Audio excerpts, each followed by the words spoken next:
Find moments of joy. I saw something on a series on this masterclass episode because I tapped into masterclass. I would definitely suggest that if you're at home. You get to learn a new skill. I wanted to learn new skills. I wanted to enhance my mental state, so I got the masterclass prescription. I signed up for the masterclass subscription, and boy, oh boy, is it amazing. So one thing that I learned from that is making a schedule with joy.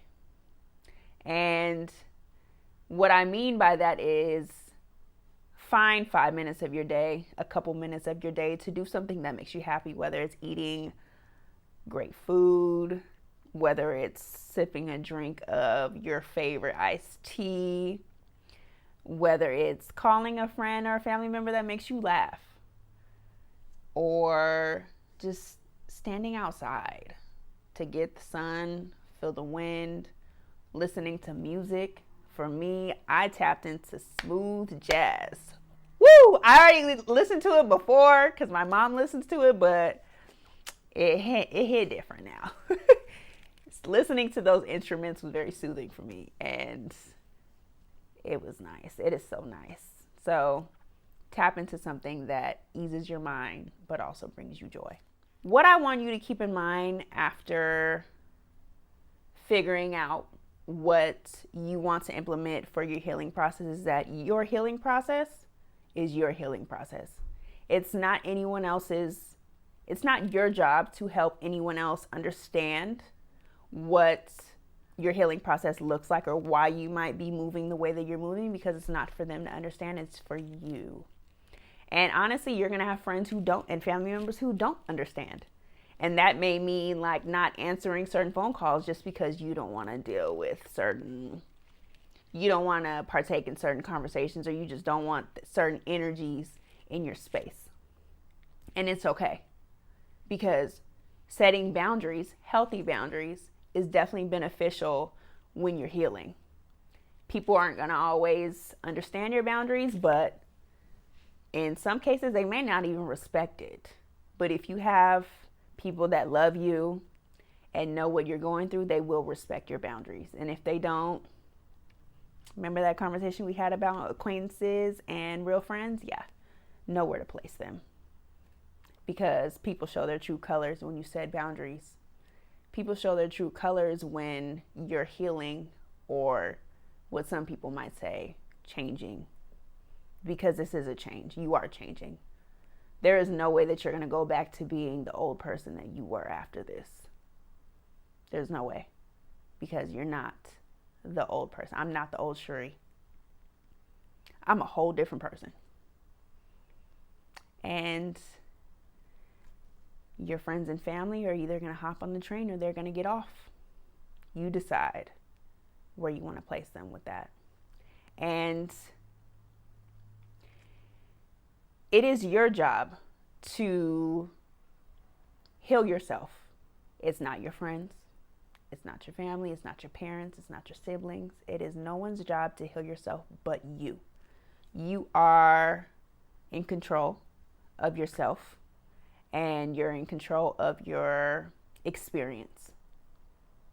Please do not expect other people to make you happy, because it is not their job. It is your job to make yourself happy, because essentially you know what you want.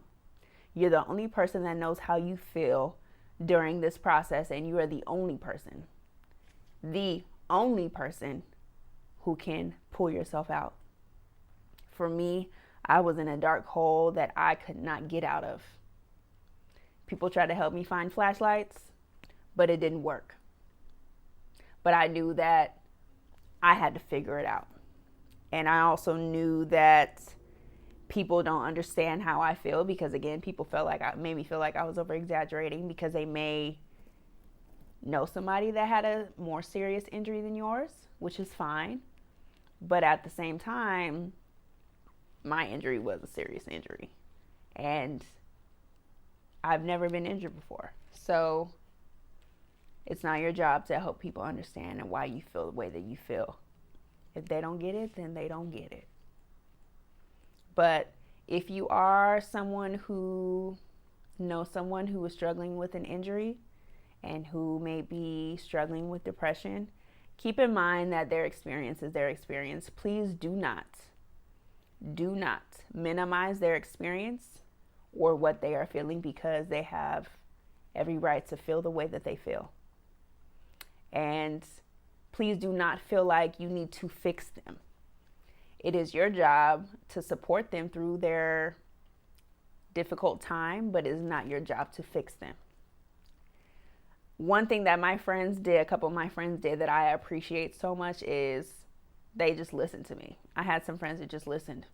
And sometimes I had to tell my friends, like, I don't really want feedback. I just want you to listen. And sometimes you have to do that. And maybe on the outside, you can tell your friend or family member, hey, do you want me to listen or do you want feedback? That way you know where you fall on that. Because sometimes you could offend them unintentionally, but if you unintentionally dismiss their feelings or minimize it, you will upset them. And you don't know where they are or how deep their depression is, to where that you might be the last hope for them to not commit suicide or make a decision that could potentially affect their life long term. So just be mindful of that. And I had friends that would just come over and just hold space with me. Just come over and just sit here and we would watch Netflix and have small talk. And it might not seem like a big deal, but it was so nice. And I appreciate that because I needed that. Sometimes you just need someone to sit with you and feel like they're present with you in that moment. So it's really nice, and it's okay to be that person for them. Sometimes it can be uncomfortable to ask for help. For me, being injured allowed me to ask for help, and it was hard. And even when it comes to setting boundaries, you don't have to be rude or be very, very brash about how someone might be offending you. If someone says something that you feel is dismissive, let them know. Don't brush it to the side. Let them know, because they might not know that it can be offensive to you. Let them know and keep it pushing. So also telling people, like, you'll be okay. You'll be fine. Oh, girl, you'll be good. It's just this and this. At least you still got your legs. Of course I still have my legs. I'm grateful that I still have my legs. Yeah, that's fine. But I'm missing a whole ligament in my leg. And granted, I know that some people do that out of love, because in some cases, I think that the people that love you might be uncomfortable with seeing you upset or seeing you sad. And I know that now, but at the same time, be mindful of telling people they'll be okay, because you don't know if they'll be okay. And honestly, they might not be okay. For me, I wasn't okay. I wasn't okay. I know I looked okay on the outside, but internally I wasn't okay. So just be mindful of telling people that, because you really don't know what they're really, really, really going through on the inside. And to be completely honest, when people told me that, it didn't make me feel supported. It just didn't. Because it's like, okay, I just explained my emotions to you and poured out my heart to you, and the only thing you got to say is, oh, girl, you'll be okay. Okay. If it was that easy, we wouldn't be having this conversation. If it was that easy,